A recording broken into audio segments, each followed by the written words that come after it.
Tiap tahun nih, pas bulan Ramadan, panitia masjid di mana-mana pasti ketemu tantangan yang sama, ngurusin zakat, infak, dan sedekah dari umat. Ini kan tugas yang mulia banget ya, tapi seringnya bikin pusing dan capek. Nah, gimana kalau semua keribetan itu bisa diubah jadi gampang banget? Yuk kita lihat solusinya. Oke, coba kita bandingin langsung ya. Di sebelah kiri ada pemandangan yang udah biasa banget kita lihat. Antrian panjang, petugas yang lelah ngitung manual, dan tumpukan buku catatan yang kalau hilang, wah bisa berabe. Nah sekarang bayangin sisi lainnya. Tiap transaksi beres dalam hitungan detik, laporan bisa ditarik kapan aja, dan semua data aman tersimpan di cloud. Inilah perubahan besar dari manual ke digital yang mau kita bahas. Pasti udah nggak asing lagi kan lihat pemandangan kayak gini? Para jamaah sabar nunggu giliran. Sementara amil zakat sibuk nulis nama di buku, nyobek kwitansi kertas, kadang-kadang masih pakai kalkulator buat ngitung kembalian atau misahin antara zakat sama infak. Dan puncaknya di mana? Tentu aja, malam takbiran. Panitia harus begadang semalaman buat rekap semua catatan sambil berdoa semoga nggak ada selisih Rp1 pun. Nah, buat menjawab semua tantangan tadi, disinilah ayobayarzakat.com masuk sebagai solusi. Ini tuh bukan sekedar aplikasi biasa ya, tapi sebuah sistem lengkap yang memang dirancang khusus buat kebutuhan masjid. Karena basisnya cloud, sistem ini bisa diakses dari mana aja, kapan aja, entah itu dari HP atau laptop. Nggak perlu install yang ribet. Ini adalah langkah nyata buat bawa manajemen masjid ke era digital. Terus, untungnya apa aja sih kalau kita pindah ke digital? Pertama, jelas, gampang banget diakses. Petugas bisa pakai perangkatnya masing-masing. Kedua, hemat dan efisien. Nggak perlu lagi tuh beli dan nyimpen buku kwitansi setumpuk. Ketiga, semuanya otomatis jadi hemat waktu banget. Nah, yang paling penting, semua ini ujung-ujungnya bikin citra masjid jadi lebih profesional dan pastinya kepercayaan jamaah jadi makin meningkat. Oke, sekarang kita bedah ya. Gimana sih cara kerjanya sehari-hari di lapangan? Kita bakal lihat betapa sederhananya alur kerja sistem ini yang tujuannya emang buat mempercepat layanan ke para muzaki atau donatur. Prosesnya tuh beneran deh, gampang banget. Langkah pertama, Amil tinggal masukin nama donatur sama nomor WhatsApp-nya. Langkah kedua, masukin jumlah donasinya, entah itu uang atau beras. Dan langkah ketiga, tinggal klik satu tombol. Begitu diklik, sistem langsung kerja sendiri. Datanya disimpan, laporannya diupdate, dan bukti pembayaran digital langsung dikirim ke WhatsApp donatur. Cepat banget. Nah, ini salah satu fitur paling kerennya, namanya Auto Split. Biar kebayang, saya kasih contoh ya. Misal ada donatur yang kewajiban zakat fitrahnya Rp42.000, tapi dia ngasih uang pas Rp50.000. Dulu kan, petugas harus hitung manual ya, kembaliannya Rp8.000 mau dijaliin infak atau enggak. Kalau di sini, tinggal ketik aja Rp50.000. Sistem bakal otomatis misahin.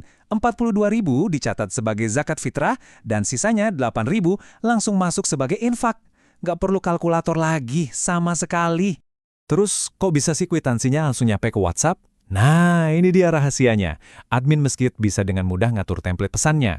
Mau pakai kalimat sapaan apa, mau nambahin doa apa, semua bisa disesuaikan. Jadi, yang diterima jamaah itu bukan sekedar pesan robot, tapi pesan yang terasa personal dan profesional. Ini nih yang bikin jamaah merasa dihargai dan ujung-ujungnya nambah kepercayaan. Nah, ini dia hasilnya. Setiap satu transaksi yang masuk, langsung tercatat rapi di sistem.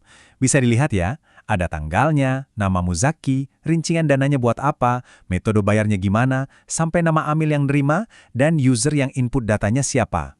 Ini bukan cuma tabel biasa. Ini adalah buku besar digital yang jadi bukti nyata transparansi dan akuntabilitas masjid ke umat. Oke, tadi kan dari sisi amil di lapangan ya. Sekarang kita coba lihat dari kacamata pengurus masjid atau dewan pembina. Soalnya, sistem ini juga bikin urusan pengawasan jadi jauh lebih gampang dan efektif. Jadi di sini ada dua jendela utama buat ngeliat data. Di sebelah kiri itu ada dashboard monitoring yang ngasih kita gambaran live detik ini juga, berapa dana yang masuk hari ini dan berapa total semuanya. Nah, kalau yang di sebelah kanan, itu laporan rekapitulasi. Ini laporan yang lebih detail dan komprehensif, siap dicetak ke PDF atau Excel buat dibawa pas rapat pertanggungjawaban.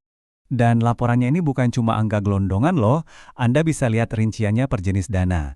Total zakat fitrah berapa, zakat ma'al berapa, infak berapa. Bahkan ada fitur keren buat melacak kinerja tiap amil. Jadi bisa kelihatan masing-masing petugas itu lagi pegang uang tunai berapa. Ini praktis banget buat proses serah terima uang fisik di akhir shift atau di akhir hari biar nggak ada selisih. Ujung-ujungnya, semua fitur canggih yang kita bahas tadi itu tujuannya cuma satu, yaitu memperkuat nilai yang paling fundamental dalam pengelolaan dana umat, amanah. Teknologi di sini perannya adalah sebagai alat untuk menegakkan prinsip kepercayaan itu sendiri. Nah, ini poin krusial soal keamanan. Jadi sistem ini punya dua level akses yang berbeda. Ada level admin yang punya kontrol penuh. Dia bisa ngatur tarif zakat, nambahin pengguna baru, dan kalau ada salah input, dia bisa mengedit atau menghapus transaksi. Sementara itu, level operator atau amil di lapangan, tugasnya fokus melayani donatur. Mereka cuma bisa nambahin transaksi baru. Penting nih, mereka nggak bisa ngedit atau menghapus data yang udah masuk. Ini adalah benteng keamanan buat mencegah manipulasi data. Nah, kalimat ini kayaknya ngerangkum semuanya deh. Ketika jamaah melihat manajemen masjidnya itu rapi, modern, dan terbuka, kepercayaan mereka pasti akan tumbuh dengan sendirinya. Mereka jadi lebih yakin dan tenang saat menitipkan amanah hartanya lewat masjid. Jadi transformasi ini lebih dari sekedar ganti kertas jadi layar komputer. Ini soal bagaimana kita pakai alat-alat modern untuk menegakkan nilai-nilai luhur yang sudah ada sejak dulu.